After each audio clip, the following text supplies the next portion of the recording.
Fabien Clavel. Bonjour. Bonjour. Est-ce que tu peux nous parler un petit peu du Châtiment des Flèches et l'idée originale de ce roman? Bah oui, tout à fait. L'idée, c'était d'écrire un roman de fantaisie historique, déjà.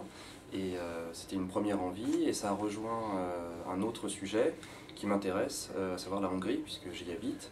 Et la rencontre surtout avec un personnage qui est le premier roi important de la Hongrie, c'est-à-dire István, ou Étienne en français, qui est celui qui a construit le pays, en gros, qui lui a donné son aspect, peut-être pas moderne, mais en tout cas féodal, en réunissant les différentes tribus. Et c'est celui qui lui a imposé le christianisme aussi. Et donc c'est un personnage qui en Hongrie est omniprésent, c'est-à-dire que on a gardé sa main momifiée dans la basilique, il a été sanctifié, hein, c'est un saint, la basilique porte son nom, c'est un personnage qui est sur les billets de banque, enfin il est partout, on se réfère à lui constamment. Donc ça c'était vraiment tout ce mélange-là qui m'a vraiment donné envie d'écrire dessus. Et alors, pourquoi lui particulièrement? Parce que c'est le fondateur ou parce qu'il y a aussi plein de mythes et légendes autour de lui? Alors il n'y a pas tant de légendes autour de lui puisque ça a été christianisé, hein, donc au contraire, mais ce qui m'a intéressé c'est que c'est un roman, enfin pardon, un moment, mais c'est déjà un roman en soi, c'est un moment de transition, puisqu'on passe les Hongrois en gros ils sont arrivés depuis 100 ans dans le bassin des Carpates, ils sont organisés encore en tribus de façon très tribale, hein, logique. Et ils suivent encore, certains sont convertis, mais c'est une conversion de façade. Et ils sont pris en gros entre deux grands empires. Hein. Il y a l'empire byzantin, même si on ne l'appelle pas comme ça à l'époque, et l'empire romain et les Germains qui vont avec, les Allemands. Et donc d'un côté il y a le christianisme grec, et de l'autre le christianisme romain, qui ont tendance à se disputer un peu. Donc la Hongrie se retrouve coincée entre les deux. Alors certains se convertissent au rite romain, d'autres au rite grec, et même s'ils sont convertis, le père d'István lui-même s'est converti, etc., mais il n'y a pas d'imprégnation véritable. Et lui, c'est le premier vraiment qui va instaurer le christianisme, et le christianisme romain. Lui fait le choix, à la différence d'autres pays très proches, qui vont choisir plutôt de partir vers le rite grec, lui fait ce choix-là.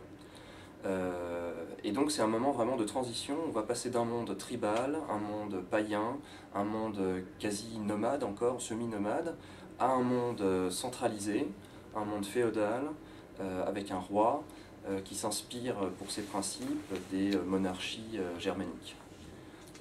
Et d'ailleurs, sa femme est bavaroise, hein, et il va utiliser les chevaliers bavarois pour sa conquête. Ça lui sera d'ailleurs reproché en disant mais est-ce que c'est vraiment un roi hongrois, etc. Et évidemment, il va y avoir donc à la fois un affrontement militaire, un affrontement religieux, mais tout simplement de mode de vie, puisque d'un côté il y a les châteaux qui commencent à se construire, évidemment j'ai accentué ce côté-là dans ma description, et de l'autre côté des tribus qui se déplacent. Oui, c'est-à-dire que c'est vraiment un moment unification politique et à la fois religieuse, quoi. Voilà. Et en plus, ce qui m'a intéressé, c'est que la Hongrie, donc effectivement, comme je le disais, hein, István est partout. On peut pas, la fête, il y a une fête nationale, hein, enfin, les Hongrois ont 3 fêtes nationales. Il y en a une qui célèbre 1848, une révolution avortée, et une autre révolution avortée, celle de 1956. Donc ils en ont déjà 2.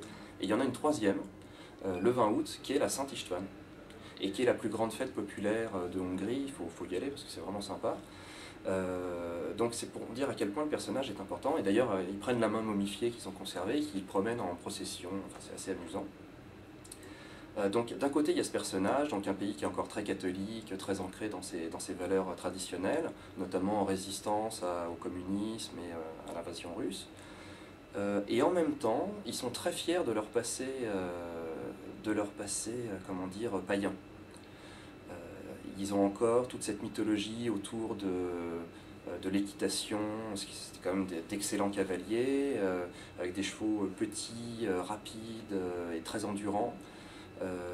Du tir à l'arc, hein, et donc dans la Puszta, qui est donc la grande plaine hongroise, il y a encore des démonstrations d'équitation, où ils font des acrobaties à cheval, où ils tirent à l'arc en même temps, où ils manient encore le grand fouet qui claque, c'est très impressionnant, ça fait un bruit monstrueux, hein, même quand on est à plusieurs mètres. Et en même temps que la Hongrie est partagée un peu entre ces deux valeurs. Et encore aujourd'hui, hein, vraiment, on a ces deux aspects qui coexistent.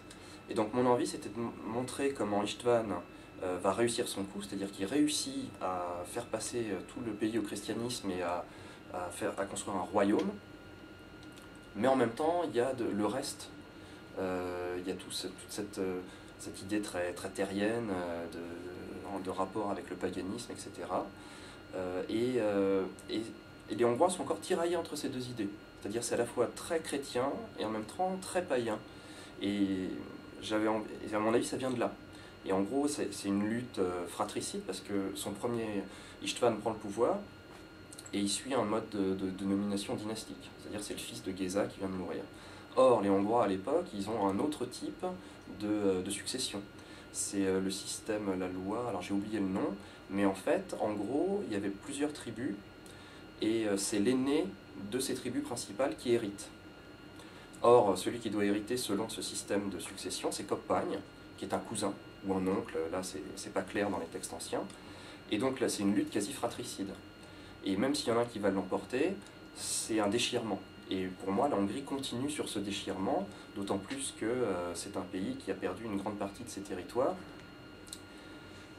Et la dernière chose, ça c'est d'un point de vue plus romanesque, comme je le disais tout à l'heure, j'ai fait un lapsus, c'est un roman déjà en soi. István, c'est celui qui va tout réussir, c'est-à-dire qu'au départ, il a l'air un peu faible, mais c'est le premier vrai chrétien convaincu. Lui, il y croit à fond, il veut que ce soit chrétien parce qu'il y croit. Donc il va gagner, il va faire des années de guerre, hein. Ça dure 30 ans, 40 ans de guerre pendant tout son règne, alors qu'il n'aime pas ça.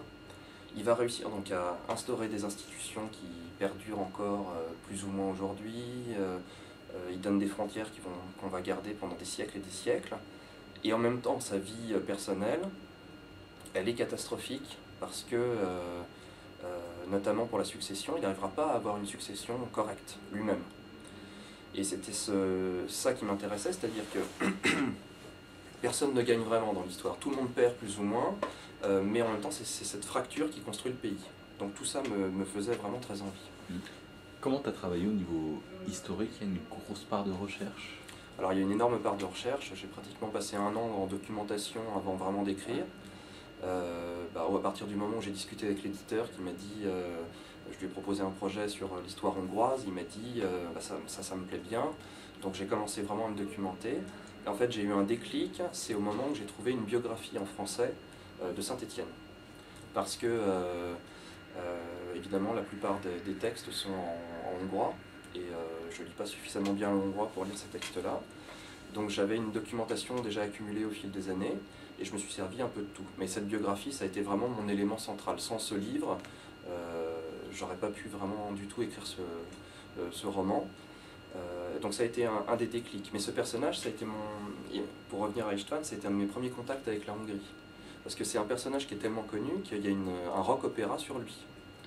Il y a un rock opéra qui est paru dans les fin des années 80 en Hongrie, qui est vraiment un hit, c'est-à-dire tous les étés il le rejoue, etc.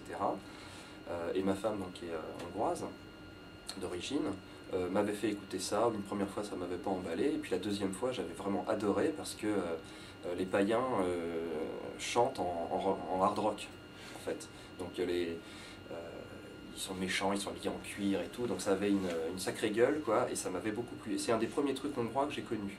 Donc c'est vraiment une boucle qui est bouclée.